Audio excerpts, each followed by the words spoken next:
Hello and welcome. I am Josh Widdicombe. For today, I'm the curator of a place of incredible artefacts and exhibitions, a place that stores the greatest thing on earth. This is my museum of pop culture. As a self-confessed pop culture obsessive, I love the geniuses, the scam artists, and dare I say it, the absolute madmen that have made the records, shows and films that we love. In each series, I will tell you a story of unlikely triumph and usually an enjoyably crushing failure, featuring celebrated stars that in any other industry would probably be politely sacked. It's a show for people more interested in David Hasselhoff than David Lammy, Elizabeth Taylor than Queen Elizabeth I, which, let's be honest, is all of us.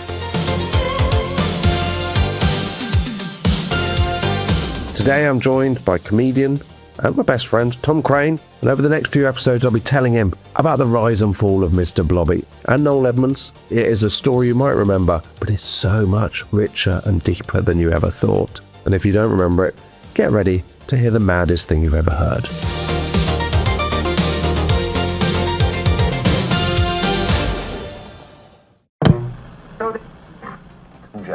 Are you? A unique day in London's financial markets ended with the Chancellor announcing that the pound was being suspended from the ERM. Yeah, eat my shorts. Have no choice but to drive Saddam from Kuwait by force.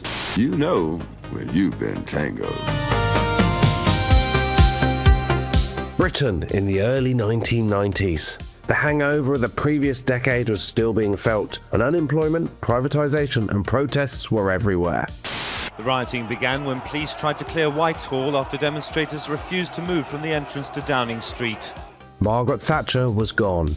We're leaving Downing Street for the last time after 11 and a half wonderful years. But politically, not much had really changed. As John Major, the Prime Minister, arrives back, as Mrs. Thatcher arrived back in '87, with another victory to give them. But despite this, the nation found joy and community in popular culture. Music, film, fashion, and at the very heart of it all, British TV was becoming bold and ambitious. On Saturday nights, families gathered around the box not knowing what might happen next. Gladiators! Ready! On Gladiators, bodybuilders broke their legs running in giant metal balls. On You Bet, men won prizes for memorising railway timetables. And on Noel's house party, a cheery man with a well-trimmed beard played hidden camera pranks on viewers and B-list celebrities. I gotcha. What? Out of this landscape of mayhem came something that no one could have predicted. Mr. Blobby.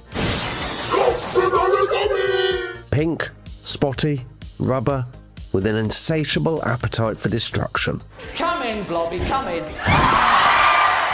What began as a quick gag became a national obsession. He released a chart-topping single, he appeared on duvet covers, crisp packets and lampshades, he even founded a string of theme parks. Come and see us at Crinkley Bottom at Cricket St Thomas near Chard in Somerset. It's Britain's first TV theme park. But, like a modern-day Icarus, Blobby flew too close to the sun, and soon his pink and yellow reign of terror had ended as quickly as it had begun, and we all pretended like it had never happened. For me, and possibly you, it really is the end of an era. I hope your memory will be very kind to us.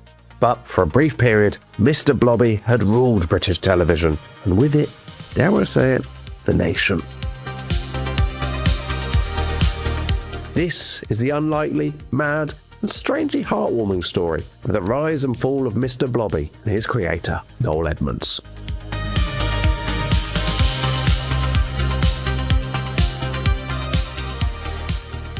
Hello, I'm Josh Widdicombe, and I'm joined for the story of Mr. Blobby by comedian and podcaster Tom Craine. Hello. Hi, Josh. One reason I wanted you as the person to talk to about this is that you grew up without a television. I did, yeah, until I was 15. Until you were 15, which would have been what year? So that would have been about 1997 was when I first got a TV. 1997, so you missed the peak of Mr. Blobby. I did, indeed. So what were your experiences of Mr. Blobby? Well, I did get to watch telly, but only at the weekends at friends' houses. Basically, I saw Noel's house party on a Saturday at a friend's house, and I'd watch Antiques Roadshow with my grandma on a Sunday, and that was literally my TV intake. Very different. It really very was, yeah. different option. But I still, if I see the opening title with the clock coming out of the car, I get the excitement. But that was literally my TV. So the weekends I would see some things, and Mr. Blobby was part of that because of that. So for those that weren't in Britain in the 90s, or really have been in Britain ever since, I suppose. Yeah. Could you describe Mr. Blobby? Just like layman's terms. Thing is, for overseas listeners, this will sound like I'm just making this up. Yeah. It feels impossible. So Mr. Blobby was I would guess, having not met him face to face, an 8-foot foam character. He was bright pink, yellow spots, goggly eyes, and his vibe was... That was goggly, not godly. Godly eyes. Beautiful godly eyes. Absolutely. You dive into them, and his sort of vibe was sort of destructive. He would emerge on the show and destroy everything. It was mayhem. So we will come to Mr. Blobby, but for the first episode, really, we want to talk about Noel Edmonds. Okay. Who is the Dr. Frankenstein to the Frankenstein's monster of Mr. Blobby. Yes. So let's start where the story really of Mr. Blobby should start, which is with Captain Leonard Pluge. Okay. The Conservative MP for Chatham, 1935 to 1945. What a name. Yeah. That sounds made up. Well, it's spelt Plugge. Yeah. And there is some debate online whether it's Pluge or Plug. Okay. A kind of hyacinth bucket bouquet situation. And it does matter because we will come to that. So, okay. Yeah. Do you want to go with Pluge or Plug? Let's go with Pluge. Let's see. Okay, so Captain Leonard Pluge, Conservative MP for Chatham. Okay. Also, and this is not relevant, possible inventor of the car telephone. Really? Apparently. Right. Okay. But neither of those facts matter. Yeah. He was a First World War Air Force veteran. But the reason we're interested in him is he is kind of known as the inventor of offshore then pirate radio. Ah, okay. So he created the International Broadcasting Company in 1931, which was basically the BBC existed in the UK. Yes. And they provided all of the radio in the UK. And then he created the International... Real monopoly situation for the BBC early on. It was the place to work. It really was. Yeah. And they had the licenses and you couldn't just set up a radio license. So what happened was Pluge was a radio lover. And what he used to do is he would go on holiday and he would collect schedules of radio stations abroad. And then that was when he was motoring around Europe. Yeah, he was single at the time, I'm guessing. Yeah. And then he would sell them to the BBC to publish in the Radio Times. What? So that's what his holidays were. So overseas listing. I know. Is that for people to be able to listen to here? I don't know what the Radio Times were getting out of that. Yeah. Because presumably they were at slightly out of... I don't know. This is what's on between 2 and 3 in Menorca. Well, how was that? I just don't know. I've got another question. Does that mean that you could tune your radio at home to listen to these overseas broadcasts? That's the thing. So Pluge was on holiday in Normandy. He asked the cafe owner in Café Cologne, which was in a coastal village of Normandy called Widdicombe, what there was to see in the town. Right. Presumably... Yeah, well, there's one historical place I can recommend. Something quite big happened. Well, I'm presuming he said also, word to the wise, I love radio. Yeah. So the guy told him there was a family called the Legrand family in this town. The big family? Yeah, the big family. The big family, exactly. And they owned the town's distillery and they had a small radio transmitter. Right. Behind a piano in the house. Right, and a local cobbler's business had been using it to broadcast and get their name out there. So Pluge goes there to this family's house. That's a decision from a marketing point of view. If you run a cobbler's, and how do we get the word out? We have to do a radio show, obviously. Who's tuning in? Yeah, because presumably they're not. You're just transmitting into the ether, and people are going, "Wait a minute, should we just tune the radio somewhere and see if?" Oh, I do need to get my shoes fixed. Yeah, absolutely. Well, good luck to them. So basically, he goes there and he offers to buy some broadcast time. Right. Because he's realised that in Normandy, that will reach the UK. Ah. So he sets up the first offshore radio. And that is his company, right? That's amazing. Yeah. So he sat behind someone's piano Yeah. in their front room. Doing his first broadcast. And then he goes to get some money out of the bank, right? And to buy some records to broadcast. Yeah. The cashier, who is called William Kingwell, is English. And Pluge goes, do you fancy a show? It was easier to get word back then, wasn't it? This guy motorcycles over on Sundays, hosts the shows, and this guy is now known as the first ever DJ. Wow, that's so cool. Isn't that good? Yeah, that's amazing. So Pluge basically becomes the inventor of offshore radio. There's Normandy, Toulouse, Paris, Barcelona, Madrid, Rome, all these places he's got shows from, or radio stations from. Radio Normandy has a bigger listenership than the BBC in the south of England on Sundays when it's on. Wow, that's amazing. Bit of trivia. If he's called Plug, there is a rumour that that's where the word to plug a record comes. You know, plugging records, making people play records. That is the rumour. The dictionary contradicts that, but that is a rumour. Which brings us to Noel Edmonds. Okay. So Noel Edmonds is the creator of Mr. Blobby. Noel Edmonds was born 1948. So when he's a child, there's a lot of pirate radio going on, and the BBC radio is rubbish for kids. I want to sum up Noel Edmonds for people that don't know who Noel Edmonds is, because he's the key character in this story. Noel Edmonds is basically, he will come to dominate British radio and television for the next 40 years as a presenter. Sum up his character, when Noel Edmonds did Desert Island Discs, the one luxury item he'd take to a desert island was a motorway service station. That's brilliant. Just the practicality, absolutely. the simplicity. Yes. And also, obviously, it's a lot of items there. Also, if the rules are that broad, surely wouldn't it just be boat? You just take a boat and get off the island and return to the mainland. The motorway service station is an item. Yeah. So also not sustainable. No. You're not getting enough passing traffic if it's on an island. Exactly. It's going under. I basically just want to give a few facts to get an idea of Noel Edmonds for people who don't know who he is. That's number one. Number two, here's a quote from 2019. What Noel Edmonds says when people ask him what his secret to his success is. Yeah. People are always asking me that. I tell them to mind their own business. Go and learn something for yourself. Yeah. Be curious. That's all I ask of people. I'm not going to tell you where the gold is buried until you come over to my side. Wow. Yeah. And if you want to know what Noel Edmonds looks like, so he's got a kind of beard, swept back hair. Ellis James, our friend the comedian, did warm-up on his show Deal or No Deal, which we'll cover later in the series. And he described Noel Edmonds' look as a lion who's gone to a fancy dress party dressed as a man. So that's the man we're dealing with. Yeah. It's the least likely look for a TV star, isn't it? Yeah. He doesn't look like a TV star. That's kind of what's also fascinating about him is he doesn't present like most presenters. All these sort of things I'm sure you'll come to, but he's not good looking, or he doesn't have a generic star quality like you imagine, say, an Anton Deck. He's a middle-aged man, almost from the start. Yes, yeah.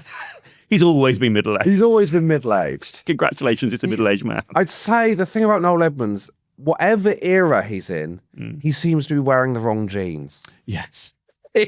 Always the wrong shape, whatever era he's in. Yeah. So, Noel Ernest Edmonds, born 1948 in Essex. He says he remembers watching the Val Doonigan show on TV with his parents, Lydia and Dudley, and saying, I want to be a TV presenter.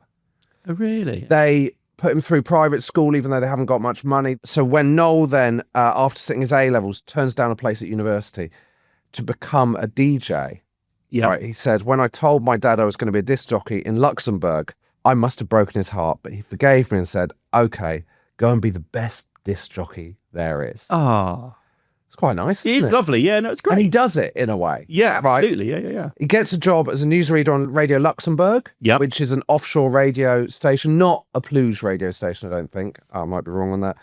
But it's great. And once again, this is because they're allowed to broadcast. They're allowed to broadcast the UK. And UK people can hear, yes. Yeah, so they broadcast from abroad because they're outside of UK laws, basically. It's exciting, isn't it? It is. I don't know whether Noel went to Luxembourg. Yeah. So I was reading about it, and it implies a lot. Sometimes it was recorded in the UK, and then the tapes were taken across to be played back. Okay. But I don't know on that. whether Noel had to move to Luxembourg. He said, you cannot imagine how exciting it was to be broadcasting pop music in the 60s. Yeah. The BBC had been giving us a couple of hours a week, then suddenly these new pirate radio stations were playing it round the clock. It felt like we were in America.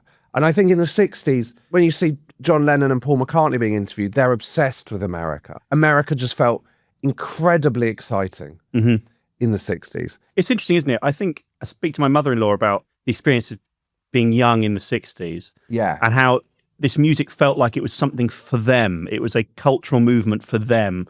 Exactly. And whereas actually you look at a lot of traditional broadcasting back then, it really wasn't for young people. It was quite straight, posh, old English voices making you listen to stuff that really wasn't for you. Totally. So for them, it was like, oh, actually, this is something we can own. This is something we can be, this is exciting. This is kind of, And we imagine Noel Edmonds because when we were young, Noel Edmonds was kind of middle-aged. And as we will get to, he turns into a really bizarre guy in later age. Yeah. He was young and cool. And being on Radio Luxembourg was kind of the coolest thing you could do, apart from a radio station called Radio Caroline. So Radio Caroline launched in 1964 as a rival to Radio Luxembourg. Right. It was on a ship anchored 4 miles off the Essex coast. Wow. So cool. Yeah, love it. It's amazing. Yeah. This is Radio Caroline on 199 meters, your all-day music station, Britain's first commercial radio station. My name's Tom Lodge, your disc jockey for the next hour. I'd love to know, the logistics of... Yes. But it's basically going to work on a rig. I don't know whether you're being taken there and back or whether you're living on the ship or whatever. I remember watching a documentary, if memory serves me correct, they would stay out there for week-long shifts and the new DJs would be brought out and then they'd do a week. Amazing. And then supplies would also be brought out by boats that would come in and out. So basically you would stay out there and do, like working on a rig, basically. Yeah. Yeah. So Radio Caroline. A really funky oil rig. An oil rig replaced the hottest Yeah, tune. where you're wearing flares. Yeah, exactly, yeah. Radio Caroline is much cooler than Radio Luxembourg. It launched in 1964. Its slogan is your all-day music station, which was a shot across the bows at Radio Luxembourg, which only broadcast at night. Love it. And also to the BBC's patchy coverage of music. Okay. And the first song they played was not Fade Away by the Rolling Stones, which was seen as a dig to Radio Luxembourg's patchy signal. Was it?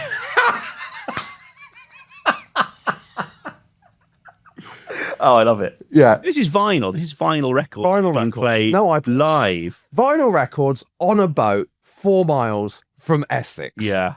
Choppy weather, I'm worried about the needle skipping. That's my main cool. concern. Yeah. But still. It is cool. It's exciting. It is. It's young. It's sort of 2 years later, there's 23 million listeners of Radio Caroline. Whoa! Yeah. The BBC is so concerned about it that they commissioned an internal report named The Caroline Phenomenon, which referred to listeners as addicts. Okay. Because people don't understand the young in the 60s.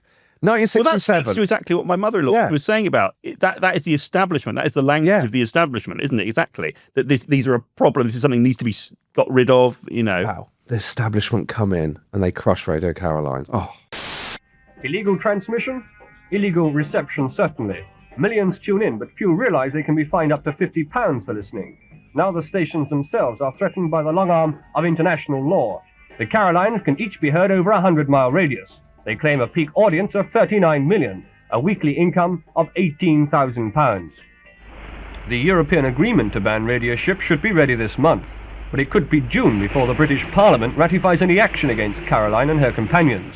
The government does something called the Marine Broadcasting Offences Act in 1967, which forces all but 2 Caroline stations off air and basically says you can't sell advertising in the UK, stops people buying advertising on them, kills Radio Caroline, kills pirate radio, but as part of it, the BBC are forced to launch Radio 1 as a kind of... to offer children a way of, or children and teenagers, the teenage phenomenon in 1967, Radio 1, which begins in 1967 as a response to these pirate radio stations. Yeah, that's interesting. But now, with the clock ticking slowly up to 7 a.m., it's going to be time to welcome Radio 1's first early show on 247 meters medium wave, whilst Breakfast Special continues on Radio 2. 10 seconds to go before Radio 1, Tony Blackburn, and Radio 2, Paul Hollingdale. Stand by for switching. Get tuned to Radio 1 or 2. 5, 4, 3. Radio 2, Radio 1, go. The voice of Radio 1. just for fun. Music too much. And good morning, everyone. Welcome to the exciting new sound of Radio 1. The View from the BBC was resistant to the idea. Tony Benn was the politician who did it. Lord Normanbrook, BBC. Absolutely the kind of person. Yeah, absolutely. Said you can't have popular music all the time. It would feel like having pubs open all day, which obviously wasn't allowed then either. Yeah. Noel, he's not gonna take the cash, is he? He's straight on Radio 1. Of course he is. Good lad. Well, 2 years later, Noel joins Radio 1. Okay, he gets a job doing competitions and trailers for £7 a week, and he was earning. I have no idea what that is. Well, not much because he was earning £3,000 a year at Radio Luxembourg. So okay. A massive pay cut, right? Yeah. And when he was earning £3,000 a year at Radio Luxembourg, that was more than his dad was earning as a head teacher. Wow. Okay. So he'd already done that, and he does incredibly well on Radio 1 because he's great. Within 4 years, he's hosting The Breakfast Show. Morning, Britain. It's Friday, the 7th of December. This is National 247, Radio 1 with ya! You gotta get up in the morning with a smile on your face and show the world all the love in your heart. A very good morning to you. People gonna treat you better. You're gonna find, yes you will, that you're beautiful as you feel. Oh, I hope you feel immaculate. Noel Edmonds, the number one. He's kind of anarchic. He loves pranks. Okay. Do you want to give a taste of what he did on April the 1st one year? He told people that the show was being broadcast live from an aeroplane from Gatwick to Aberdeen. Right. They even employed an air hostess to deliver links and played aeroplane sound effects throughout. Yeah. It wasn't, but by that point... It's actually going the other way, wasn't it? It's from Aberdeen. It was a return flight. On you. Exactly, yeah. 700 listeners were in Aberdeen waiting for it to land. Brilliant. It's a great prank. Okay. It's a great prank. I initially was going to say that's a bad prank because it actually doesn't affect the listener. Yeah. But as soon as you've said that people actually turned that up. also shows quite how popular it is that 700 people in Aberdeen have gone, I'm going to go to watch a plane land. He said, I can't stand it when I hear people say they imagine the average listener out there. Mrs. X, who's a housewife in Solihull, absolute rubbish. You do a radio show to amuse yourself. So having accepted that that is the game of the insane, I don't think you should ever overanalyze. Interesting. I like that. So his feeling is that, so he's doing it just for what he would enjoy. Just do what you want. That's interesting. In television, there's a particular person is often named, is it Mary and Bolton or something like that? Have you heard about this? Yeah, Linda and Leeds. Linda and Leeds, that's it. And in a lot of shows, when things are made, it's with this person in mind. Yeah, but that's counter to that. That's completely, that's against actually a lot of sort of production values that would be knocking. He does what he wants. When he was on the Sunday show, he did it from an imaginary world of a place called Dingley Dell, which was a cottage in a rural enclave. Love it. In a weird way, we will see that ends up being the premise for Noel's house party, which is where Mr. Blobby comes from. Yeah. One more quote from Radio 1 and Noel Edmonds. I was brought up to be loyal, trustworthy, hardworking, and to deliver. If you hired Noel Edmonds to do something, then by God, he worked hard at it. When all the other Radio 1 DJs were larking about, I was hard at work preparing the content for my shows. Where are they now? There's an element of Partridge, isn't there? Yeah. Yeah. Suffice to say, I had the last laugh. I just think that I've never known anyone with more self-confidence than Noel Edmonds. I think one of the things I want to ask you at the end of this is, do you like Noel Edmonds? Yes. Because he's, I would say now in the UK, he's a bit of a joke figure, Noel Edmonds. And I actually think when you look at his career, and there are missteps, and we will come to them, but I think he is an incredibly talented host. Because the stuff he does is quite light entertainment-y, he doesn't get the respect he deserves because people presume it's a bit naff. I think time is quite unkind often in that way, in that nothing can remain cool, can it? No. Everything shifts. Yeah. And even the band look at the Rolling Stones, whoever happens, they'll come on. There's still there's now suddenly First person it's who's like, ever compared Mick Jagger and Noel Edmonds. But you know what I mean? Yeah, they both look great for their age. But it's very hard for some, and young people provide the commentary on things as they exist. That's basically what happens. But let's look at that. So he's clearly someone who's actively doing stuff, trying new ideas. He's putting himself out there. The fact he's doing pirate radio, he's coming up. He's definitely an ideas person, and totally. That can't be disregarded. No, and he is really talent. good at this. Yeah, absolutely. Yeah. So he then gets his deserved move to television. There's half an hour of championship ice skating in Easy on the Ice at 8 o'clock. But first, here's Noel Edmonds. Right, come on, you're not supposed to enjoy yourselves. Pay attention at the back. After all, it is Top of the Pops. He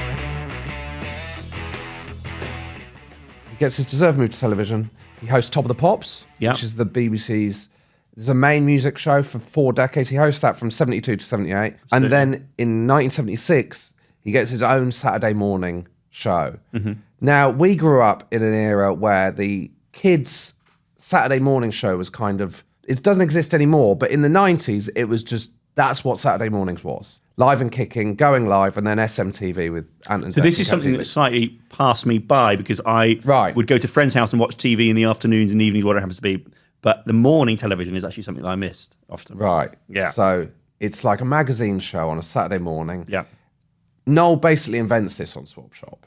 Amazing. Okay. So it's called Multicoloured Swap Shop. To quote The Guardian, Edmonds broke the mould on patronising children's TV. Right. He presided over an anarchic show in a T-shirt with long hair, no earpiece or a script. This is one of the things that will blow your mind about Noel Edmonds. Obviously, we both work in television. Noel Edmonds hosts all his live television without an earpiece. Now, that doesn't sound much. It's really, really difficult. I don't host a live television show. I'm a guest on The Last Leg. I couldn't host it. It's too difficult. Yeah. He hosts a live TV show, all the information, all the timing, everything he needs to know, without an earpiece. He just learns it. Wow. And then just does it live on BBC One. Yeah, that's very impressive, isn't it? Which I think Noel Edmonds is a kind of sign of brilliance and madness go very close together. Yeah, absolutely. To be able to do that takes a certain... And a confidence, and self-belief. Yeah, I wonder whether it is that skyscraping self-belief that allows him to do that. That's fascinating, isn't Whereas it? if I did it, I'd be thinking, I can't do this. Yeah. What if it goes wrong? Whereas he's just like, I'm Noel Edmonds. So would these be quite long segments that he'd be hosting? He'd do an hour of Noel's house party. Yeah. He's in every shot. There's no VTs. And he hosts the whole thing. Wow. With no earpiece. Wow. Just live. Well, when I have a house party, I have friends around at a house party, I have an earpiece of that. Even that I find stressful. Friends over for dinner. You need to speed up the main course. We're coming to the end of the main course. You're going to need to... I can smell smoke. Yeah. But no, that is amazing. You're going to need to apologise because legally what you said, that doesn't carry weight and you shouldn't be swearing. What's also amazing about that is that timing is... Things shift and things overrun, so you're having to drop, you're having to do all these things on the fly. That's an incredible talent to do. Yeah, he starts that on Multicoloured Swap Shop, right, which is a Saturday morning show. Basically... So how does that work? It's based around kids swapping stuff.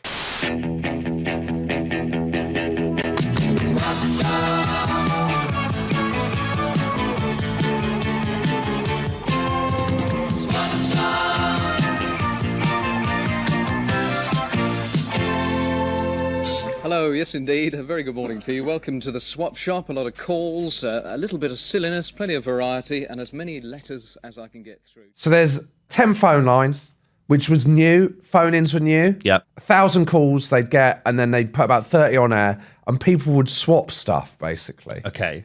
So kids would go, I've got a space hopper. Yeah. And another kid would phone in and go, I've got some top trumps. Do you want to swap them? Yeah. And then there was a kind of outside broadcast, which was the Swaporama.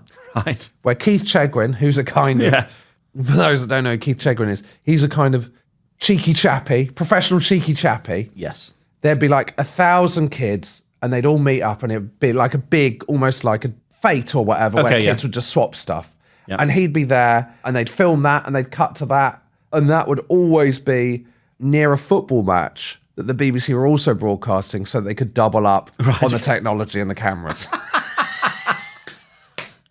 Great. And then there'd be a feature called Collector's Corner where children would write in with their collections. It's all very quaint. Yeah, yeah. But that speaks to something a happy memory I have, which is the Auto Trader type, whatever the equivalent was. There was a pink paper that used to be sold in the West Country where people would write in the back things they were looking to sell or things they were looking to swap. And I, at the weekends, would leaf through that. Oh, someone's trying to sell a Game Gear for £90, and it have the address. Literally the home phone number of the person and where they live. Yeah, exactly. There's no internet. I used to love looking through those and kind of working out. You'd have loved multicoloured swap shop in the 70s. Yeah, I had a telly. Do you want some highlights of Collector's Corner? Angela Hamblin from South Wales. She collected plastic bags. So they featured her. She had 120 plastic bags she kept in a suitcase. Is that enough? I don't think 120. I don't think I'm particularly shy of 120 plastic bags. I'm not sure this is the place for bragging, but I think we've we all collect plastic bags these days. I would say we have at least 45 plastic bags, so I'm halfway. She had an average amount of plastic bags. There was gas masks. Okay, how many? I don't know. Okay, fine. Road signs. I think that's dangerous. Yeah. The first question is how have you got hold of those? Yeah, exactly. That's like that guy that goes on. Have you seen the clip of the guy on Antiques Roadshow who goes on with a Banksy? And they're like, "Where did you get it from?" And he was like, "Oh, I saw it, so I removed it." And they're like, "Yeah, well, you can't do that." I like the idea that loads of other collectors haven't made it there yet because she's taken the road sign that points to where the recording is. Okay, yeah. It was a big show. Yeah. Margaret Thatcher was a guest on it. This was post Noel. She did a kind of phone-in Q&A. Yeah. A child phoned in and said, in the event of a nuclear war, where will you be? To Margaret Thatcher. Yeah, she, of course, collected the jobs of miners in sort of the valley towns. And the milk from the mouths of primary school children. Do you know what? You've shown her who's boss. Exactly, yeah. So the kid says, in the event of nuclear war, where will you be? Alison Steadfast, that is the kid. My goodness, Steadfast. Yeah, that's like a comedy character of Alison Steadman. You know, on FIFA when they can't clear the names, so you can't clear Alison Steadman, so you're having to call her Alison Steadfast. My goodness me, says Margaret Thatcher, I shall be in London, and then Alison goes like in a bunker or something. Like really follows it up. Okay, good. And then Miss Thatcher kind of pivots and just explains why it's good to have nuclear weapons. Our special guest this morning, one of the world's most powerful women, the Prime Minister, Mrs. Thatcher. Good morning, Mrs. Thatcher. Good morning. Hello, Alison. Hello. In the event of a nuclear war, where will you be? Oh, my goodness me. I should be in London. Oh, don't you have your own bunker or something? Look, dear, let me again point out, the possession of these weapons has kept the peace for 40 years. So there you go. It's a fun kids show, isn't it? I don't think you need to be going into nuclear armament, do you? Well, to be fair, Alison Steadfast is brought up. Okay, yeah, fine. To be fair, Margaret Thatcher can't. Yeah, okay. She can't move into swapping. Yeah, fair point. And I suppose, in many ways, the way out of nuclear war is a swap of nuclear weapons. Oh, nice, yeah. So she could have moved into that. Swapping of ideas, diplomacy. Exactly. Yeah, so actually, thank you, Alison, for bringing that up, I'd like to say. Yeah, if she's listening. Swap Shop. There's not many clips that exist anymore. It was a kind of iconic show when Head to Head with Tiz was, which was the ITV version. Not many clips exist because the BBC, they sold the tapes to be taped over in Australia. They swapped the tapes. So basically, the technology didn't exist anymore in the UK. They changed to a different camera. And they recorded over them all. But Australia was still using those type of cameras. So the BBC were like, well, we could sell these tapes on and Australia could just use them for their TV shows. So there's not many clips that exist. Loads of home and aways over them now. You want to watch any of the home and away back catalogue. Occasionally, just little moment from Swap Shop will come in. Yeah. Noel Edmonds. Margaret Thatcher looking furious. Noel Edmonds, he's all over TV by this point. He hosts Top Gear, which in those days isn't like the Jeremy Clarkson version. It's just a car review show. Oh, right. Okay. Would you like to see a clip of Noel reviewing the Fiat Strada? Would I ever? This car I'm in at the moment is the new Fiat Strada, but I just find the layout of this dashboard and its general design and the switchgear, for me, absolutely ridiculous. I don't want to stare at a clock the whole time. If some designer wants to give me a clock that big, then I at least would like it on the left-hand side, but ideally I just don't want to know the time that much. They might have put hours and hours of work into this car, but for me, it just doesn't happen. I just remain staggered that anybody in the late 70s, early 80s can come up with a design like this, because I think it is positively ugly. To me, it looks like a young child wearing very unfortunate national health specs. There you go. Now, you think that's quite a normal clip. Yeah. When he mocked the Fiat Strada, Fiat tried to sue the BBC. Did they? For that. And basically had to apologise for his comments because he'd been too mean about the Fiat Strada. He's right. It does look like a child in bad glasses. I don't want to get in trouble with Fiat. Those are your views. They are not the views of the show, Craine.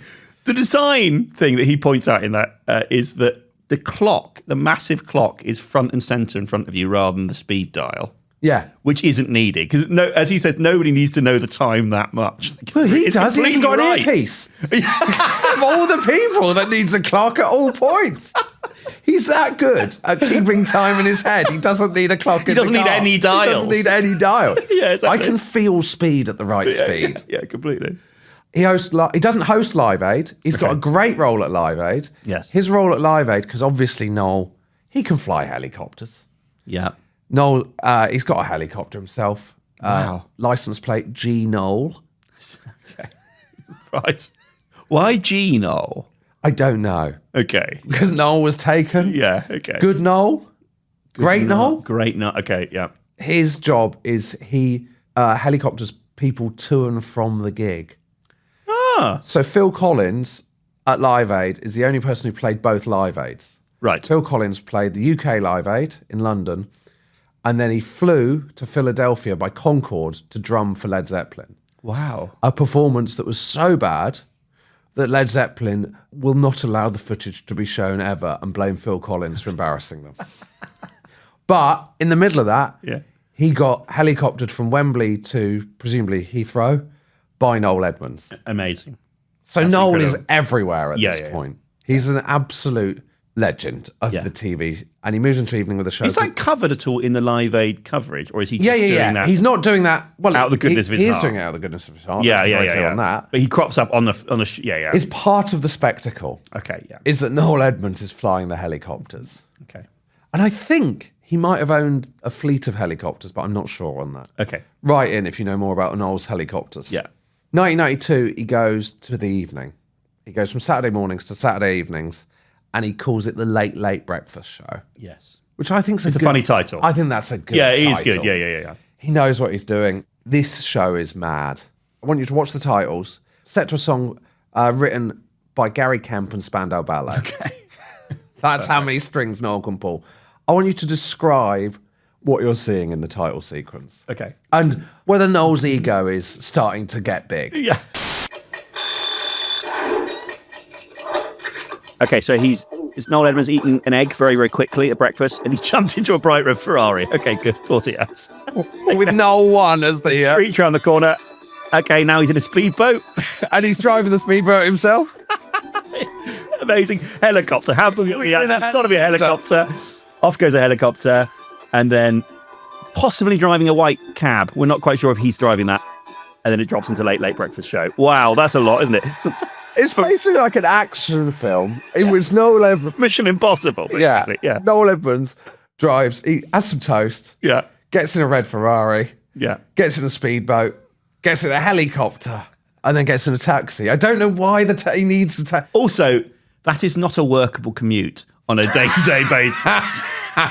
You either need to be renting a hotel room nearer to the BBC the night before the record. Yeah. You can't every morning be going in a Ferrari, helicopter, speedboat and cab to get to work. You can't continue that. It's not sustainable. There's an amazing comment on the YouTube. I watched that last night, actually. The YouTube comment underneath said, apparently at the end of the show, they play that, but backwards at the end. Oh, so it ends with him regurgitating an egg. Because it begins with him it starts with him eating an egg at the breakfast table. That's and it ends with amazing. him regurgitating the egg. It's fantastic, yeah. But another thing that makes you think of is the fact the money in television. The money is mad. Any of those things would not be doable now. Yeah. The money that was going around Yeah. in TV at that point is insane. Yes. Initially, despite the title sequence, it's not doing well. Mm-hmm. And then basically they get in big name bands to win over viewers. ABBA's last ever TV appearance on Late Breakfast Show. They booked Paul McCartney. It's just a good booking. Very good Even booking. in 1983. He was in the Beatles. He was in the Beatles. He wasn't in the Beatles. Don't ruin it. We'll probably do a series on that. So the booking of Paul McCartney is a great kind of window into how television works. Yeah. So Paul McCartney's got a new single, which is him and Michael Jackson. Oh, wow. And it's Say, Say, Say is the song. The video cost 500 grand, which is a lot of money. Oh. A lot of money these days, Yeah, in yeah. 1983. But the video is such that it's not ready when the single comes out. Right, okay. So by the time the video comes out, the song is falling down the charts. Oh. But he flies to London to get it on Top of the Pops, right? And Top of the Pops have a policy: we will not broadcast any single that is falling down the charts. Perfect. Paul McCartney's livid. Yeah. And Paul McCartney is rumoured to have threatened to withdraw all of Paul McCartney's music from the BBC. Wow. So the BBC say, all right, you can go on the Late Late Breakfast Show. That's fine if you just mean wings. Oh, you do mean that? Okay. Yeah. Okay, fine. Yeah. Yeah, you win. You can go on the Late Late Breakfast Show, but only if you appear live and give an interview. All right? Oh, okay. And him and Linda go on, and he gives his first interview in 10 years on British television. Wow, that's cool. But, and this is the words of Wikipedia, some reportedly hostile backstage production negotiations. Right. The whole show has to be themed around his video. What? And Olivia Newton-John, who is the original booking. Yeah, big name. Basically has to agree to be in a skit to promote Paul McCartney's video. And she is livid. However, do you want a happy ending to the story? Yes. The video means that the song goes back up the charts. Yeah. And what does that qualify for him? He's back on Top of the Pops. Love it. It's a great That's story, a lovely that, little isn't twist. it? That's a really nice story, yeah. But the biggest feature on this show is Give It a Whirl. Give It a Whirl is insane. Basically, a member of the public phones in and they say, I want to play Give It a Whirl. It's a wheel that they spin, and it has a string of incredibly dangerous stunts on it. Okay. And then the member of the public has a week to learn this stunt, and then they will do it live on the show next week. That's incredible. And so multiple With a view to winning something? Or just I the don't know. I don't experience? know whether there's a prize or to be on TV. Okay. In those days, to be on TV is, you know. Yeah, of course, yeah. Now, 10 a penny. Multiple serious injuries result from these stunts. Right. Do you want to have a guess how Barbara Sleeman broke her shoulder? Riding a bull. Fired from a cannon. Okay. Oh, poor old Barbara. Poor old Babs. Barbara is not the name of someone who should be fired from a cannon. I don't even know. Yeah. I didn't know that was actually a thing that happened outside of cartoons. Yeah. I think in a circus it used to. And I don't know. I presumed the main danger would be to the feet. Yes. Because unless Barbara's mistake was getting in head first. She dropped her watch. Give me a second. Oh, no. Wow. So Barbara's fired from a cannon. Dislocated her shoulder. She broke her shoulder. She broke her shoulder. Okay, yeah. The BBC was twice threatened with legal action. Yeah. I mean, you're literally climbing into a weapon. What are you doing? It's famously was used to bring down TV ships in the Spanish Armada or whatever else to be. It's not something you should be climbing inside. It's insane, Barbara. Twice threatened with legal action, the BBC, by the Health and Safety Executive. I can see why. Health and Safety. So one of the stunts they were threatened with legal action was plucking a member of the public from an exploding... Barbara was hoping for that. Okay. Hear me. That's risky. I won't break my shoulder that way. Plucking a member of the public from an exploding chimney by a helicopter. Wow. So... you need to describe how that works. Well, I don't know. That's all I've got. I don't know. In my head, they're on the chimney. It's going to explode. The helicopter comes past with a ladder. I think a chimney might... I'm imagining a small chimney. The sort of no, Santa not might like go a down. Father Christmas. You I'm mean like imagining a Fred Dibner. Yeah, I'm imagining a Fred Dibner That chimney. is exciting. I mean, I don't know. Write in with your own images of what this would have been. September the 10th, 1983. Richard Smith fractures his pelvis and injures his head, neck, and back. Right. Do you want to have a guess? What's he done? So is it pelvis? I mean, everything. Pelvis, head, neck, and back. It's all of it. Okay, I'm going to go... Do you know what? You're never going to get it. So okay. I'm going to cut in on you. Yeah. He jumped a car over a load of buses at 140 miles an hour. Wow. The footage of this is clinically insane. Yeah. So it's an outside broadcast. John Peel Yes. is there doing the outside broadcast. Okay, yeah. Do you want to see it? I'd love to. Describe what you're seeing here, Tom. So we are what seems like a sort of like outdoor Brands Hatch sort of tarmac drag racing type track, sort of straight line, sort of wet, cold day. It's not. Do you know what? He's got unlucky with the weather. He has got unlucky with He has got unlucky with the weather. The surface looks troubling. So this person is actually. Oh, the car's coming. Ah, okay. So that looks like quite a normal car. Yeah, it's coming. Not a racing car. Sort of like a family hatchback, what you would call it. Up a huge ramp. Whoa! Wow. Okay. So the car has spun 4 times and smashed on its back. It appears to have gone into the crowd. Is that right? Into the crowd. And now there's a fire engine. People in red jackets. A lot of panic. It's genuinely like nothing you've ever seen. And now can we just listen to Noel back in the studio? Everybody's all right. The car's gone. The car went into the crowd, but nobody's hurt. Well, a reassuring assurance, or was it? John Peel, nobody was hurt. I wish we would keep you posted. The hit squad do dafter things than that in some respect. So that was Noel reacting to it. Yeah. I think I might have seen that clip in the past because what I remember about it is the commentator saying nobody's hurt. Yeah. Like straight away. Yeah. In a way that he's obviously trying to protect the channel, but can't know that nobody's hurt. You can't know nobody's hurt. If anything, it looks like somebody's hurt. Yeah. Because there's not just a man in a smashed car. Yeah. It's gone into the crowd. Nobody's hurt. Nobody's hurt. Nobody's hurt. Straight away. You can't say that. Possibly. Nobody's hurt. If you're the driver and you're looking out the window, nobody's hurt. Yeah. But not if you're commentating from 100 metres away. No, exactly. Yeah. I reckon 4 hours until you really know nobody's hurt. Yeah. Once the Absolutely, hospital have given you the clearance that nobody's hurt. And then you think, quit while you're ahead. Yeah. They go again. Wow. In the same show, right? Okay, good. And one of my favourite bits And it goes great, yeah? is John Peel, the commentator, makes a joke at the start that he's moved his commentary table back after last time. So they go again, and it's worse. And now let's go to Centre Pod and find out how the next live challenge is going to go and whether it remains on the strip or goes into the crowd. Well, Noel, everything was all right after that last one. Oh, very nervous because it came down about where I was standing, but miraculously nobody was hurt. The crowd's moved back, and so you won't be at all surprised to hear Not also, enough. most importantly, Moving the crowd back is all right. A little shake. I'd He's got leave. his knees Yeah, hurt. absolutely. Rich Smith on his first solo flight. I am moving backwards. This is going to be worse, isn't it?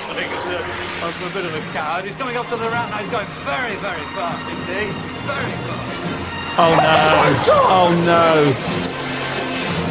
It's fucking insane. Oh no! The car completely flipped over front way. And then you see a fire engine. John Peel's gone quiet. Interestingly, he's not saying nobody's hurt this time. No, he's not saying. Let's just listen to what Noel has to say. It certainly looked remarkably frightening from the pictures I can see. They're sorting him out. We'll keep you posted as to what happens. A reminder on next week's programme, I'll be telling you about the Great Paris Air Race. We have an absolutely magnificent aeronautical occasion when a number of teams are going to try and race between London and Paris, and that will be occurring live on the programme. As I mentioned... He's linked on too quickly that I think... He has linked on too quickly. But he hasn't got an earpiece. Yeah, absolutely. He's got to stick to time.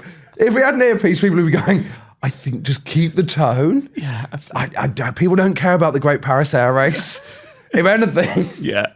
They don't want fast vehicles at this stage in the game. You might need the phrase, we're going to go to a break now, and we'll... Yeah, it's BBC, but I don't think people will mind. Yeah, exactly. I know Paul McCartney's got a video he wants to play. Just put that in. Get McCartney on! Wow. Obviously, the immediate reaction to that is that you could never do that now. No, of course. Yeah. You should never really have done that then. And this is not a great surprise. In fact, it's a kind of horrible end to the show. Is that a few years in, someone dies, which is in the rehearsal, a man called Michael Lush is killed doing a bungee jump. Yes, I remember that, yeah. It's just mad Awful. that these things were ever allowed. It's not, when you go, it's not that long ago. It's not like 100 years ago where you're going, well, no one had any idea about health and safety. Yeah. It's like, it's the 80s. Yes. Yeah. But that is the end of the Late Late Breakfast show.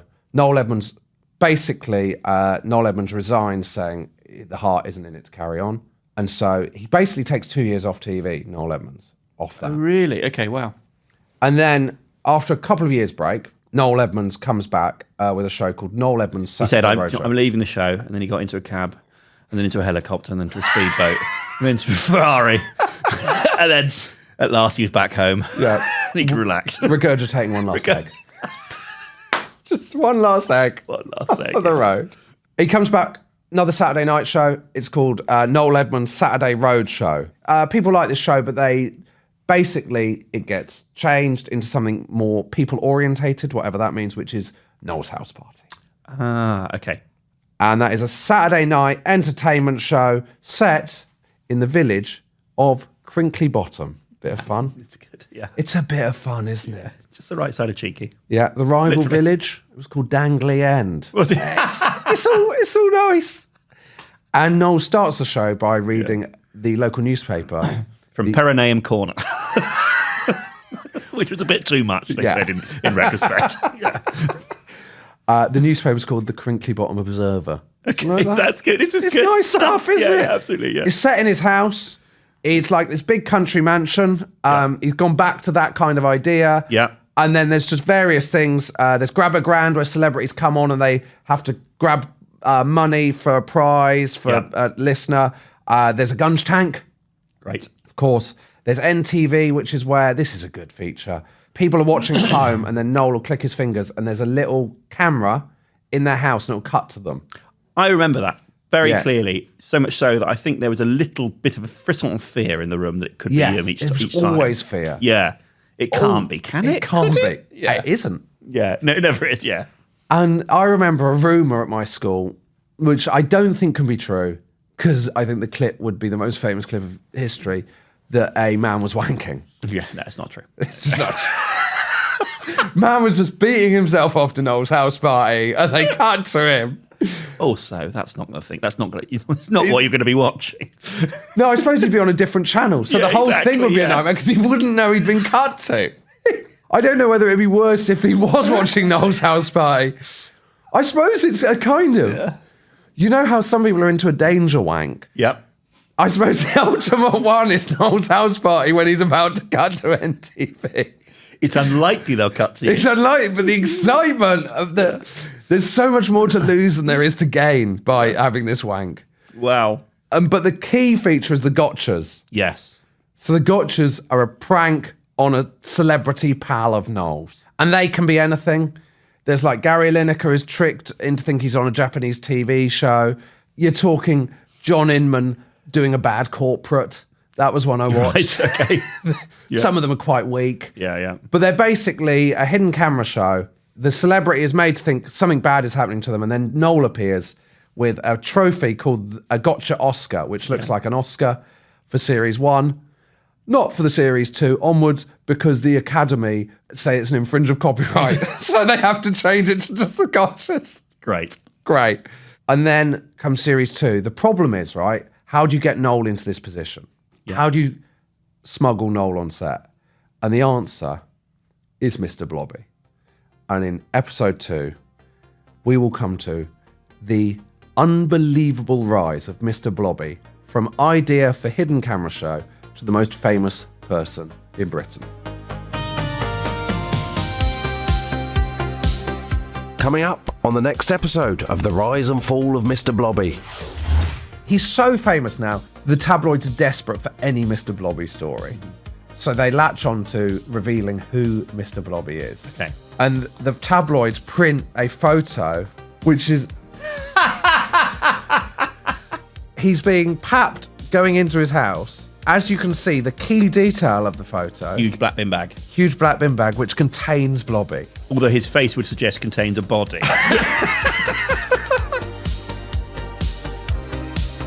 If you'd like to get in touch with the show, and we'd love you to get in touch because that's the best bit of doing a podcast is actually hearing from the audience. If you've got, something about Mr. Blobby we've missed, something we've got wrong, we've tried our best, don't sue us, just correct us. If you've got any questions, any ideas for subjects, you can email us at museumofpopculturepod@gmail.com, and you can follow us on Instagram at Museum of Pop Culture Pod.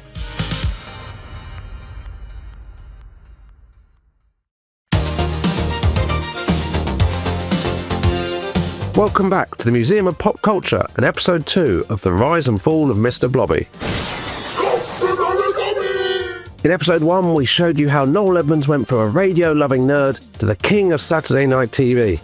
And in this episode, we explore the birth and meteoric rise of his most infamous creation, Mr. Blobby.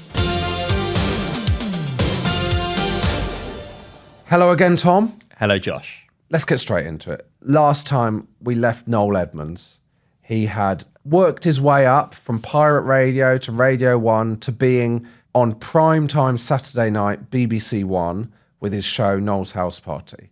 And the first series had a feature called the Gotcha Oscars, then renamed the Gotchas, thanks to the Academy getting involved. They involved pranking celebrities. And the problem was they needed in the second series a way of pranking celebrities, but there was an issue. And the issue was you had to do the reveal of Noel. And what was the best way to do the reveal of Noel? Yes. And to give you an idea of how problematic that was, I want to just kind of digress at the start into Britain's history of TV hidden camera prank shows. Great. So it started with Candid Camera, which was an American import. Candid Camera was hosted by Bob Monkhouse, but he didn't do the pranks. There's some good pranks. There was person dressed as Tree at bus stop asking, does this bus go to Sherwood Forest? What you will find, this was the 60s and 70s. It was very light. Yeah, it's good stuff. Very light, yeah. My gran used to talk to me about how amazing Candid Camera was. Yes. Right? Because we used to watch Beadle's About, and she hated Jeremy Beadle. But she loved Candid Camera, which was the original. And the one she used to go on about all the time was they would roll a car downhill or with momentum into a garage and say it's broken down. Yeah. And then the mechanic would open the bonnet and there was no engine. Yeah. It's great. a classic. That's really good. Okay. It's good stuff. Yeah, She'd tell me so much about this. And I thought it happened once. Yeah. They do this a lot. And when Candid Camera returned in 1974, they did it again and people would go, yeah, I've seen you do this. This is Candid Camera. So they just do the same prank again and again. Yeah, but that's at least it's a nod that the show's going well, isn't it? It's a nod the show's going well. Yeah, exactly. I know the trick, right? Completely. Then the hidden camera show, Jeremy Beadle becomes the face of British prank shows. He does a show called Game for a Laugh. He's one of the hosts of that, and his thing is pranks. And then that kind of moves into a show called Beadle's About.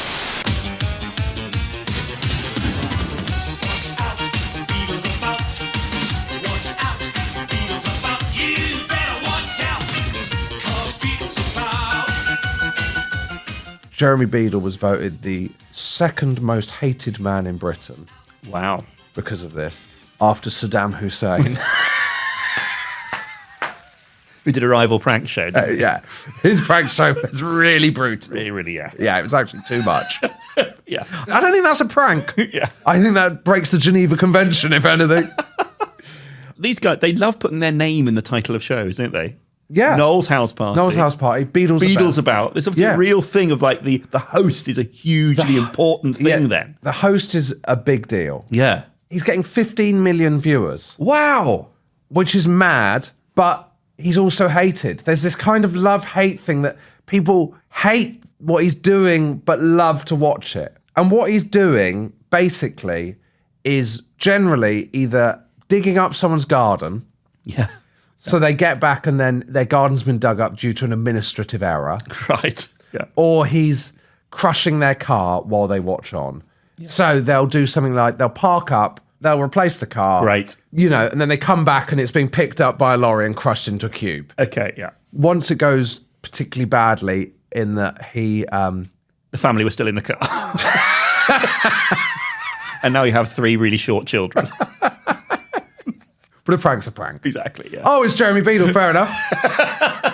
He tricks a man into thinking the front of his house has become a lorry park for European lorries under EU legislation or something. Okay.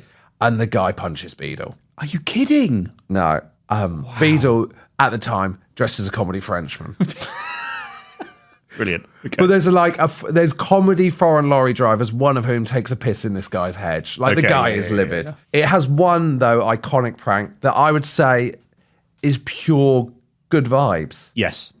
And I think you probably know where I'm going. I think it might be a visitor from outer space. Is that right?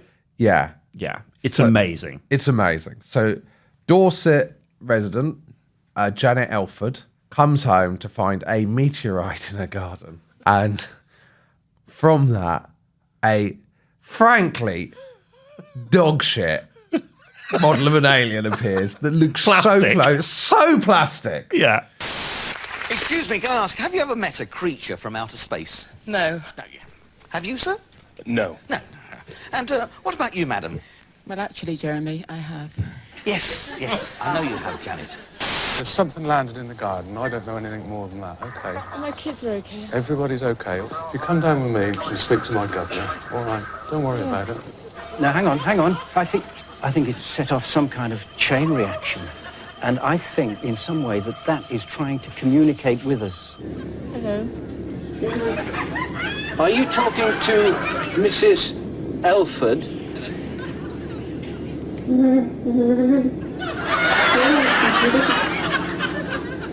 What do you want? Do you want a cup of tea?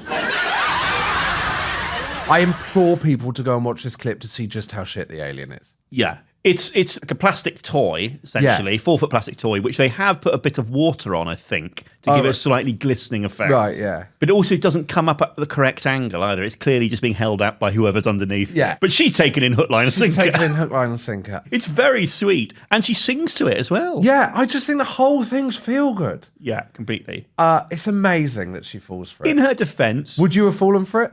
Well, it was a different time then. Whether people were less cynical, I don't know. But to be fair to her, there's a full film crew, there's journalists, everything's roped off, there's the police, there's this huge meteorite, Beadle a massive hole in the garden. The scale was huge. We literally cut off, I don't believe this, half of Dorset. Yeah, well, that's not true, is it? But yeah.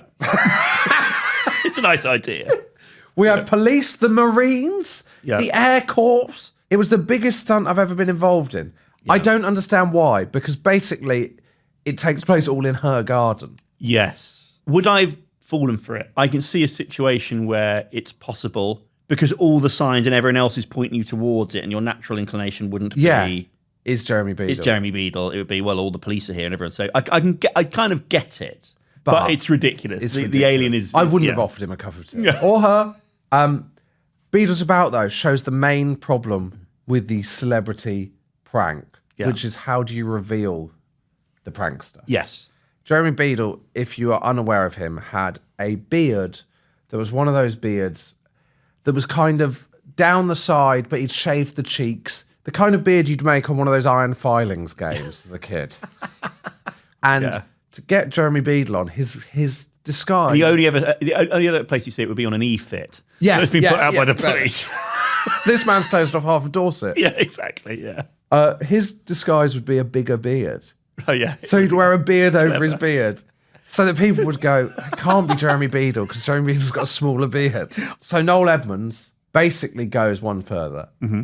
And the creation is, I'm going to prank people by dressing up as a character, a children's TV character. Yeah. And that character is Mr. Blobby.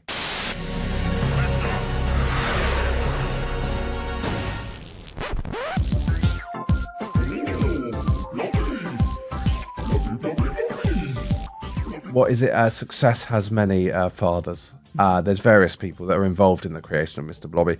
Charlie Adams was the writer on Noel's house party who said, Mr. Blobby, who had no words, just blobby sounds, and would try and hug anyone in inappropriate moments, was, underneath it all, a drunken Glaswegian who wants to be everyone's pal. So what he is a huge pink foam character. Spotty monstrosity. Spotty, pink with yellow spots, which becomes kind of iconic colouring. Michael Lego, who was the exec producer of Noel's house party, said the word blobby was just part of my family's shorthand for something a bit shapeless. So they'd say really? blobby, and so Okay, they yeah. used it.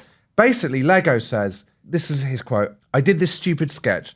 It was a pear-shaped thing with a rough position of the eyes and the proportion of the legs. I said to the costume designer, can you make something like that up?" And that's kind of all that it was they wanted to prank a few celebrities into thinking they were going on to a children's TV show. Yeah.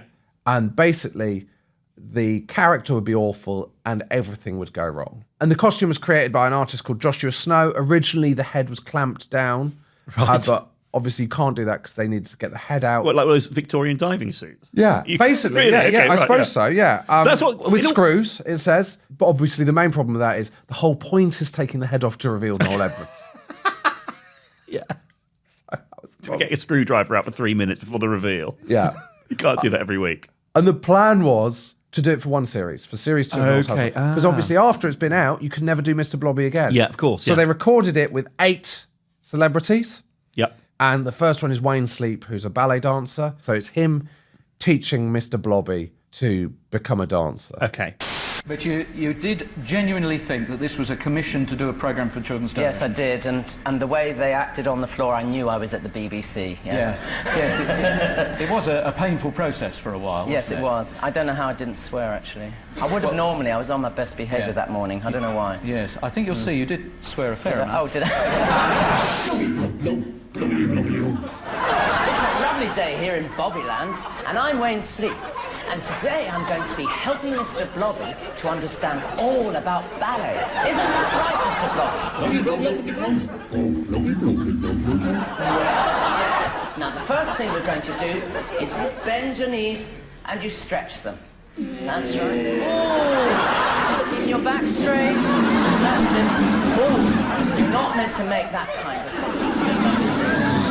Yes, well, all right. I think we're ready to move on to a back. What did you make of it? It's funny, actually, to be fair. It is good. It does make me laugh. It's quite long. It's so long. My feeling when you watch these videos back from Blobby, which they would insert into Noel's house party, is that the job of an editor in the 90s must have been so easy. Because it's basically just keep it all in.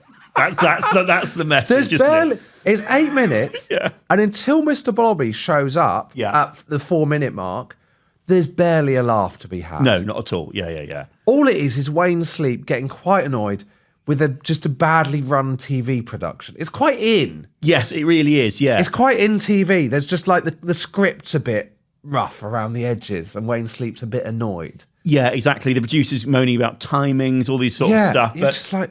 it's a good 4 minutes before the hero enters. Yeah, but what's interesting is that's the first time Mr. Blobby is ever seen on television. Yeah. No one knows what it's going to become. And instantly the crowd loves him. Yeah.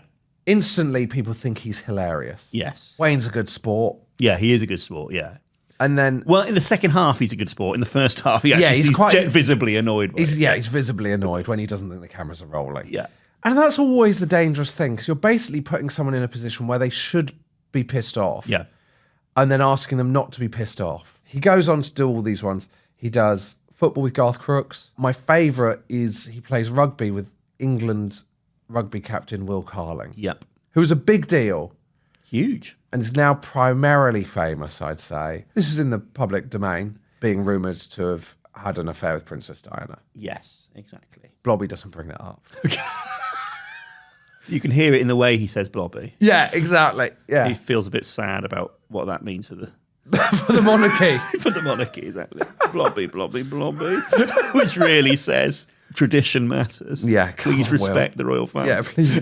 I know the marriage is over, but still, she's a public figure. Exactly. And she is the mother to the heir of the throne at the end of the day. In fact, there's a moment where Blobby kicks him in the leg, isn't there? Have you seen that? So this, which I think really was about that, actually. So this is the maddest moment, because Will Carling comes out of it quite well. He does, yeah. But no, it's not that Blobby kicks Will Carling in the leg. Oh, yes. Will Carling... He's quite aggressive. kicks Mr. Blobby when he doesn't think the camera's looking. Yeah. Like a kind of footballer off... And stands on his toe. And stands on his toe. And everyone laughs. And you're like, well, that's bullying in the workplace. Yeah. That's mad. Yeah. That Will Carling's just kicked someone. Yeah. At work. He has that sort of rugby team laddie. That's what it is. He is bullying him. He bullies Blobby. Yeah. Yeah. So these gotchas are a huge success, but that's kind of the planned end to Blobby. Yeah. But Blobby is so popular that they have to bring him back for next series. Yeah. So they can't do gotchas. So he just becomes a character on the show. And basically he does like sketches. He'll come out, but he'll also do sketches on other TV shows. They'll show a clip of another TV show. Yeah, he was Blobby everywhere, will come wasn't he? in and just fuck it up. Yeah. So he's on Lovejoy, which is a show about an antique dealer, and he goes in and smashes up the antiques. He's on Keeping Up Appearances. He smashes up her house. Yeah. But basically they have to keep him in because Blobby mania has taken hold. So Noel says that he knew that Blobby was a hit when his solicitor, Paul Pascoe, told him that Unique, the company, they would get 3 post bags of mail each week. Yeah. And 60 to 70% of it was Blobby related. What are they writing? What do you write to don't Mr. know. Blobby? Why are And you know, writing to a TV show anyway? And the do best- keep your emails coming in, Exactly. obviously. But who is writing Yeah. to Mr. Blobby or about Mr. Blobby? To a character who can't grip a pen, so he can't write back. Yeah. And even if he can, it'll be Blobby, Blobby, Blobby. So at least Also- yeah. A post bag is so big. Yeah. Imagine that's 2.5 post bags of stuff. Michael Lego, who Yeah. is the producer, this is his example of how big Blobby, how much people love Blobby. He said that they armed Mr. Blobby with a catapult on Noel's house party in one episode. He Right. said it was like an old medieval weapon of war, and he would fire sponge cakes into the audience. They loved it. They wanted to sit in the seats where they were getting zonked by Blobby with jam and cream. People were just desperate to Any kind of to contact. be in his orbit. Yeah, yeah. Like Beatlemania is an overly used kind of phrase, but people were desperate to be exposed to Blobby. It's so strange, isn't it? And this is his celebrity. He's just called Blobby. Like the Mister was just gone. Madonna or Diana, obviously linked to that. Rylan, obviously now. Yeah. And then they started Blobby merchandise. Did you have any Blobby merchandise? I think I had like a Blobby pencil when I was in primary school or early secondary school. It's like a pink and spotty pencil. So that is There you are. So pasta shapes, Yeah. lunch boxes, teapots, ties. If you're wearing Who's Mr. that for? Wankers. Like, if you're wearing a Mr. Blobby tie, you're a fucking prick. Let's be honest. Not to It's you saying, I'm and a I fun say guy. this as a fan of Mr. Blobby. Yeah. As a concept. It's the worst teacher at school, isn't it? Yeah. Absolutely. Mugs, bubble bath, knitting patterns, lampshades, Wow. lemonade. There was an electronic... Lampshade is too permanent. It is, isn't it? It's too much of a statement. I think it has to be something which you show briefly. Oh, yeah, that's fun. Yeah, That's have fun. a bit of That's fun, yeah. Not something that's constantly in the corner Your of your living room, a Yeah, pink exactly. and yellow lampshade. Yeah. An electronic computer came Mm-hmm. called Mr. Blobby at the Football Factory. This is a computer game. Yeah. Okay. To be clear, was him at a factory that made footballs. Because when I first read that, I had Football hooligan. like he was a football hooligan. Mr. Blobby was out to shank people. Stone Island badge on his, Stone Island badge on his Blobby arm. So, what happened in this game? He worked in a factory. I imagine he's knocking things over. It was one of those electronic computer games. Do you remember when we were kids in the 90s? It wasn't a Game Boy, but Yeah. it was a shape of a Game Boy, but it just played one game Yes, on a kind yeah. of on a kind of green Slightly screen. green background with a black. Yeah, absolutely. Yeah. And it would just be like boop, boop, boop, and you'd move up and down. It was shit. But No one ever liked those games. Yeah, terrible. He's not someone you want working in a factory, though, is he? Any efficiency is going to go out the window. Any sort of Exactly. If anything, it would be, It's a more nightmare. problematic, even than Greg Wallace inside the factory these days. Exactly. According to Pascoe, the solicitor, Mm. I'm going to question this. The research from the 90s showed that almost every household in the country had at least one piece of Blobby merchandise. Wow. I don't think that's true. Yeah. I'm guessing some had more than one. Yeah. And and that was changing the average. I don't believe every household in the country, or almost every, had a piece of Blobby merchandise, surely. Whichever household had the lampshade had a further 3,000 Blobby bits of merchandise. And that was bringing up the average. Yeah, exactly. A lot of people that wouldn't have bought a piece of Mr. Blobby merchandise. But the point is, it's selling. It's loads. selling incredible numbers. Yeah. Pascoe says they abandoned a plan for a chain of restaurants. Okay. Which were inexplicably going to sell healthy food. Surely you want to do that like... have you heard of these restaurants? Is it called Karen's or something like that? I don't know. No. It's a chain where basically you go there and the waiting staff have a go at you. They throw your stuff down on the table. Like the Faulty Towers it's a bit like that. But surely that's what you want. You want Mr. waiting Blobby staff dressed as Blobby, dropping your food a bit, spilling. They're kind of not in the background. Do you want that though? It'd be an experience. Well, it's something. I don't want... Yeah, exactly, yeah. Because other than that, you're just getting... I don't want a kale smoothie and anher normal... on a pink and yellow plate. Yeah, exactly, yeah. He's all over panto, obviously. Yeah. This is the UK. Yeah. 1 year he does 6 different pantos. Okay, yeah. Because obviously the beauty of Blobby is you can just put him in different pantos. Yeah, yeah. He's not Gary Wilmot. He's not driving between them. No, you can just make another one. They franchised him. Yeah. He's so famous now. The tabloids are desperate for any Mr. Blobby story. Mm-hmm. So they latch on to revealing who Mr. Blobby is. Okay. Which is a man called Barry Killerby. Great name. Great name. Okay, yeah. And the tabloids print a photo, which is... You've seen To Catch a Predator. It is a bit like that. Just to be clear, Yeah, we're not implicating Gary Killerby, but it has a real shocked... He's being papped going into his house, and he looks so shocked. He's just a bloke going into his house who didn't ask for any of this. Yeah. And then, as you can see, the key detail of the photo... Huge black bin bag. Huge black bin bag, which contains Blobby. Although his face would suggest contains a body. Contains Noel Edmonds. Yeah, exactly. Wow.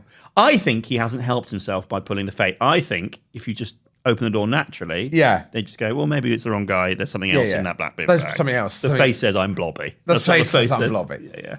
Also, there kind of is a thing Also, where everything in his front garden has been knocked over. All the gnomes have been knocked over.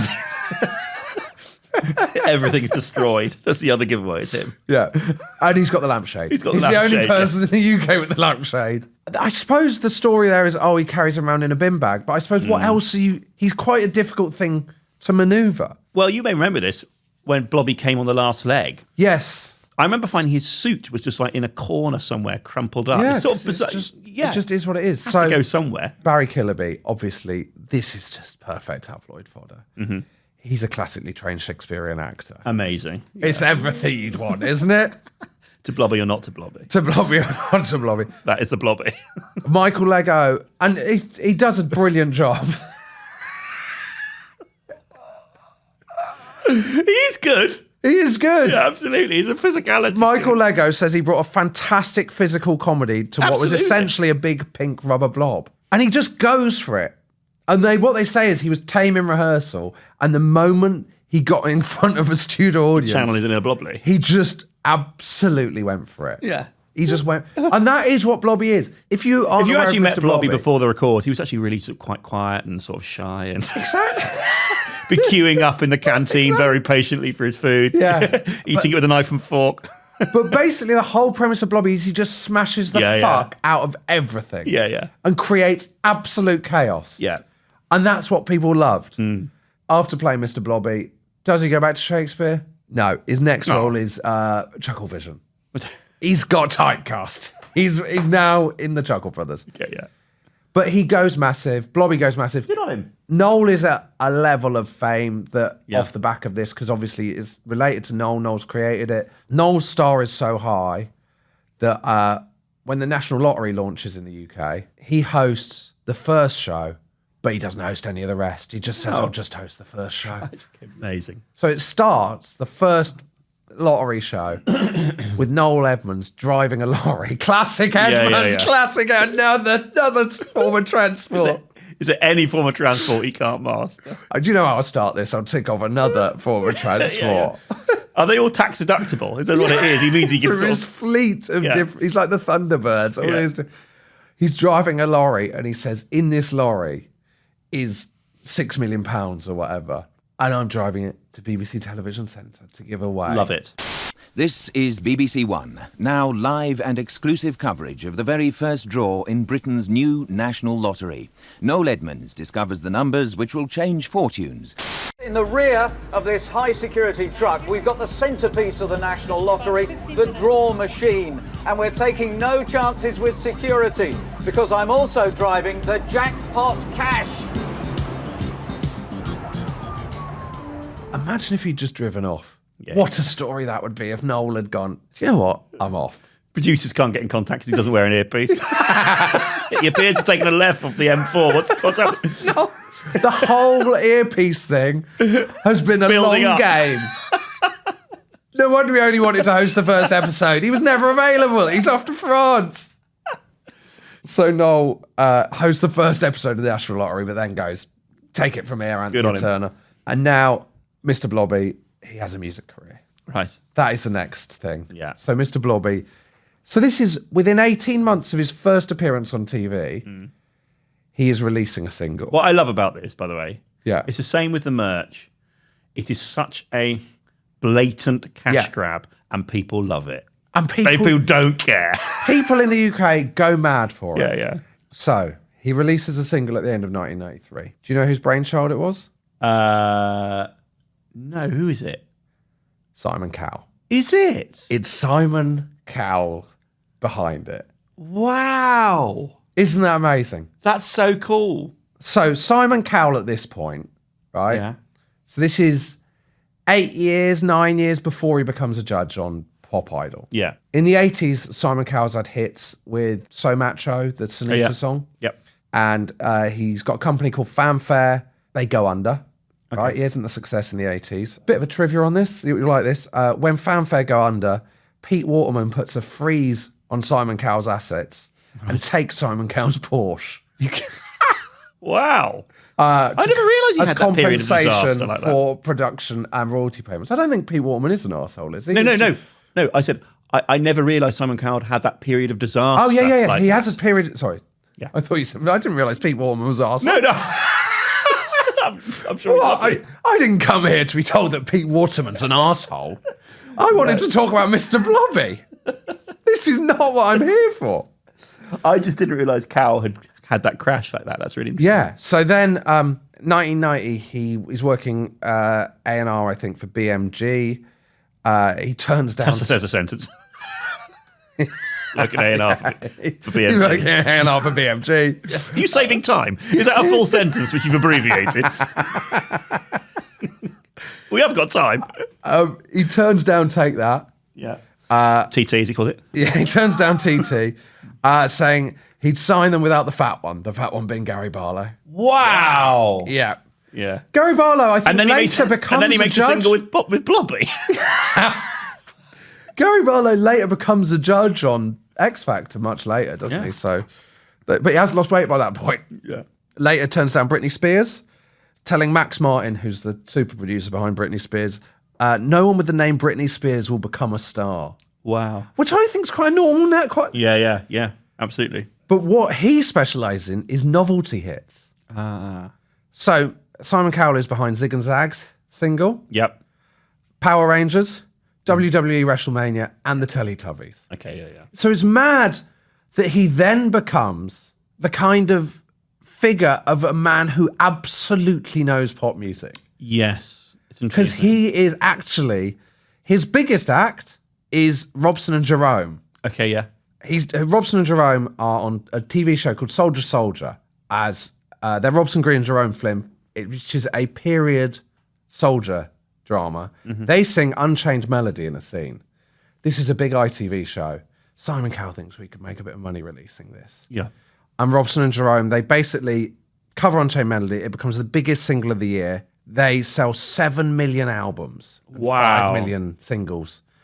And they pull a plug on it because they can't handle it anymore, despite being offered loads and loads of money. That's incredible. I suppose he clearly understands the public and market. He totally gets the public. And opportunity. Yeah. It's not necessarily music and taste, but really what is it? Well, he Where's goes, the interest? that's a big TV show. Yeah, exactly. Yeah. And in those days, if you had a big TV show, you had 15 million people watching it. Yeah. So that's going to be a big hit. Yeah. The song is written by Philip Raxter, and Mr. Blobby is the only evidence I can find of Philip Raxter online at all. Right, okay. So I don't know why he's written the Mr. Blobby song. And it's sung by session singer Linda Hayes. Her other big song is the Toys R Us advert. That's a banger, to be fair. It is a banger. Great tune. Yeah, She's great on that.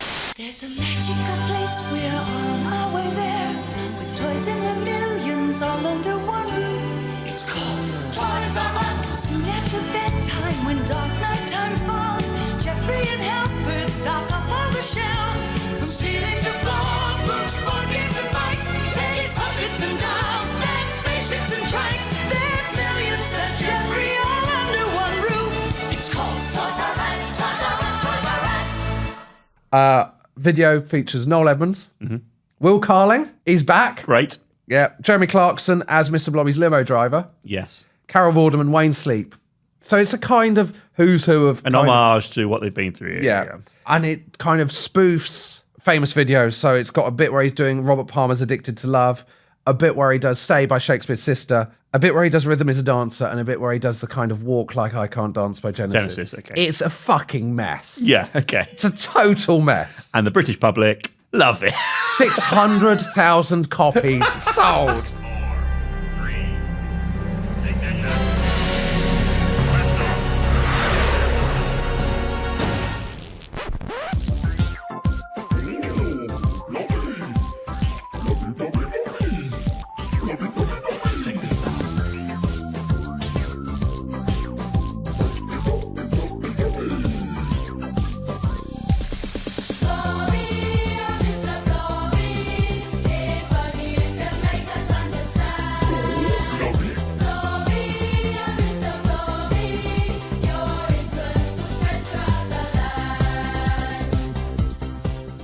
Premiered on Noel's house party, obviously. Yeah. Sells 600,000 copies, and it ends up in a battle for Christmas #1. Yeah. With Simon Cowell's old rivals. Take That. So Mr. Blobby is #1. What a Take That? What's their song? Do you know? Babe. It's not one of their better ones, but it's quite a... And this is Take That at this time are the biggest band in Britain by a million miles. Neither of them particularly Christmassy songs, those songs, are they? No. Mr. Blobby especially is not a Christmassy song.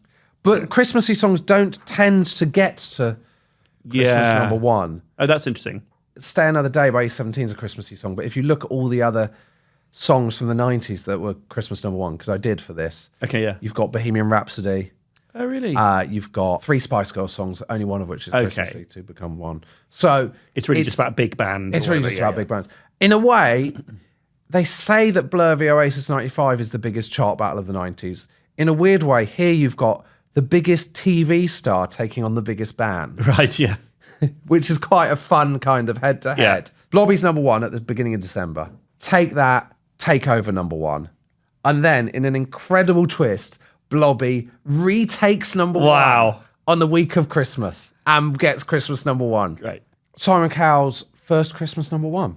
Really? I think. Yeah. Correct me if I'm wrong, but obviously he comes to dominate Christmas course. #1. Yeah. Did you like the Mr. Blobby single? And what was your reaction at this point?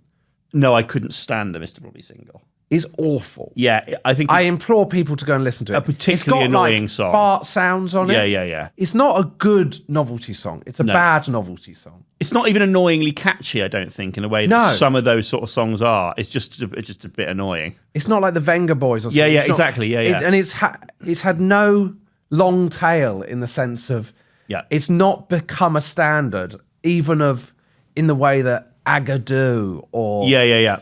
Do you know what I mean? It's not become a novelty crap song now. It's just become totally forgotten. Yeah. Who is buying that and why are they buying that? So I bought it. Did you? Okay, there we For are. my dad as a joke Christmas present. Okay, yeah. Which is lame. So for people who aren't doing that, what's their plan? I don't know. To listen to it? Yeah, I suppose it must be. There's 600,000 people who've bought it. They can't all be pranks. This is the problem, right? I think when you reach the single thing, I think the novelty items is fine, right? I think people are all right with that. People don't mind merchandising. I don't think people have got an issue with merchandising because I think you can take it or leave it. Mm-hmm. But I think at that time, there was something sacrosanct about Christmas #1. Right, yeah. It was considered an incredibly important part of British culture. Absolutely. What was going to be Christmas number one? What was going to be played out on Top of the Pops on Christmas Day? It was considered, I don't know, like the Grand National. It was almost like a crown jewel. Yeah, hugely. Well, you used to go into HMV and there would be a whole wall with the CDs laid out in order in the top 10. Yeah. And it was quite exciting to see who'd shifted there. And that was an ongoing thing where it would move. It was almost like a soap opera in itself because things would go up and down and it would be dependent on Top of the Pops. And I think that when Mr. Blobby made it to Christmas number one, that within 18 months is when people went. You think he broke the magic? He broke that is when people go, all right, a joke's a joke. Yeah. You can sell as many pasta shapes as you want, but if you're going to stop Gary Barlow getting what he's due, which is Christmas number one, then we've got a problem on our hands. Yeah. And basically that's what we're going to talk about next time, because this was the peak of Blobby, but it was the beginning of the end. And it's he goes from an agent of chaos, which he was, and that's what people loved, to an irritant.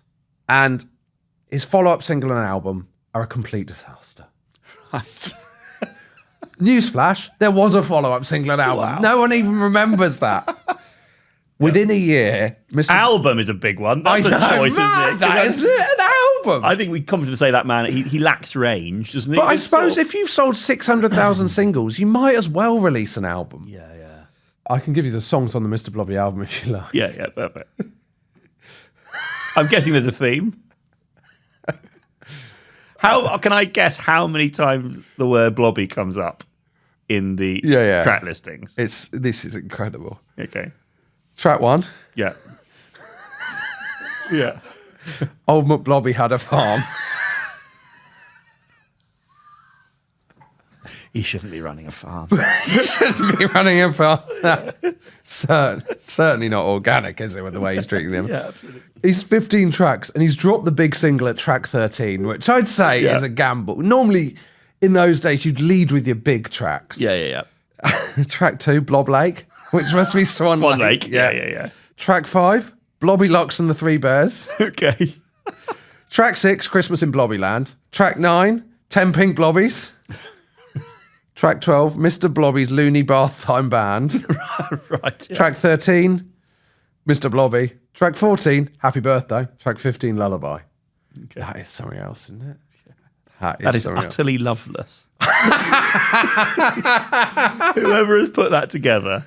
Mr. S. Cow, I imagine. There is no creative joy in that whatsoever. No. Yeah. And yet, years later, Simon Cowell is on television giving views on what is right and wrong with music. Yeah. So that information is from the Discogs website, which kind of has lots of information about every album that's ever existed. Okay. It says the last time that copy was bought from the Discogs. It's like a second-hand, buy and sell as well. Like a kind of multicolored swap shop for the TikTok generation. Okay, right, yeah.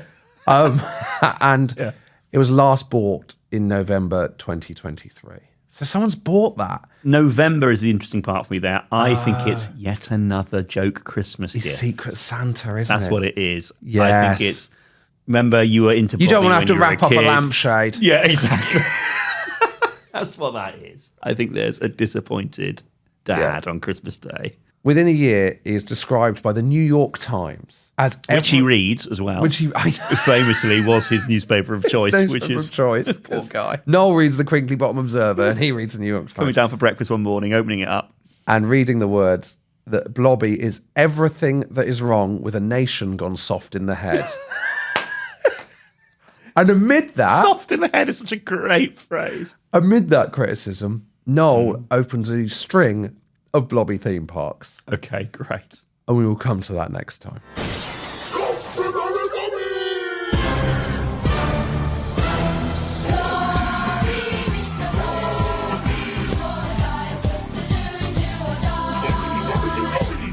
If you'd like to get in touch with the show, and we'd love you to get in touch because that's the best bit of doing a podcast is actually hearing from the audience. If you've got, something about Mr. Blobby we've missed, something we've got wrong, we've tried our best, don't sue us, just correct us. If you've got any questions, any ideas for subjects, you can email us at museumofpopculturepod@gmail.com. and you can follow us on Instagram at Museum of Pop Culture Pod.